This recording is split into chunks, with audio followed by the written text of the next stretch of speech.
Welcome back. Now let us learn another technique, and this concept is called isolate. And let me try to explain in a very simple word.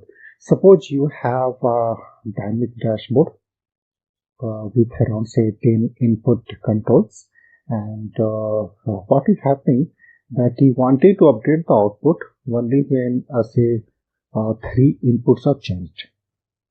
And generally what happens in case of normal situation, if any one input changes, output gets updated, which you don't want because it unnecessarily increases the traffic between client and server, and this also overloads. See, in case of intranet, where you already have some kind of traffic problem, it unnecessarily increases the traffic overload. So definitely to prevent those kind of scenario, you control that when you want the refresh. It means even though inputs are changing, it's not necessary that output should refresh immediately. Output will refresh when you want, and this is what the isolate is all about. And if you see, this is the way isolate gets defined. Isolates get defined, and let us see. This is the fourth code.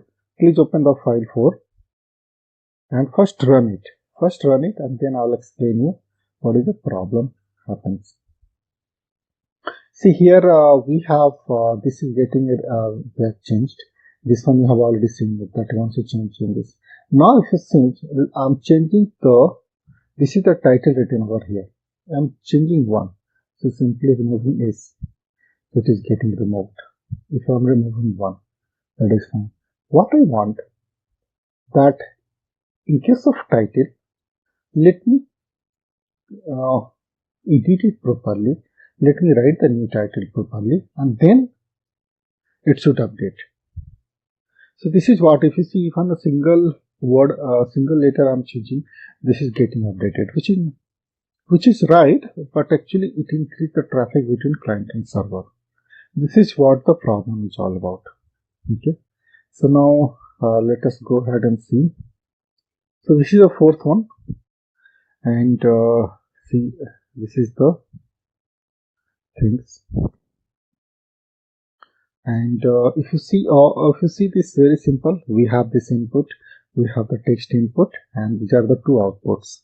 Okay. And in case of server, we have taken the reactive value, and this reactive value we are using for drawing the histogram and the statistics. Okay. This is what it's exactly all about. Now, isolate feature, I'm getting this one, making this input as isolate. So the title of the histogram will not change when even the title changes. So this is the title, that input title. Even though it will change, it will not change. This is what the isolate does it. So I'm saving it and running it again. So this time, if you see, I am changing one by one letter. It is not changing it at all. But when this slider is not in isolate, when I change it, it changes. Okay. And but if you see this one here also, it is not changing because it has been isolated. So isolate is the picture, the feature things through which you can take the input as per your wish, as per your requirement, and it will not be reflected automatically, and you have a choice to take it or not take it. This is the concept of isolate. Thanks a lot for watching it. See you in the next one.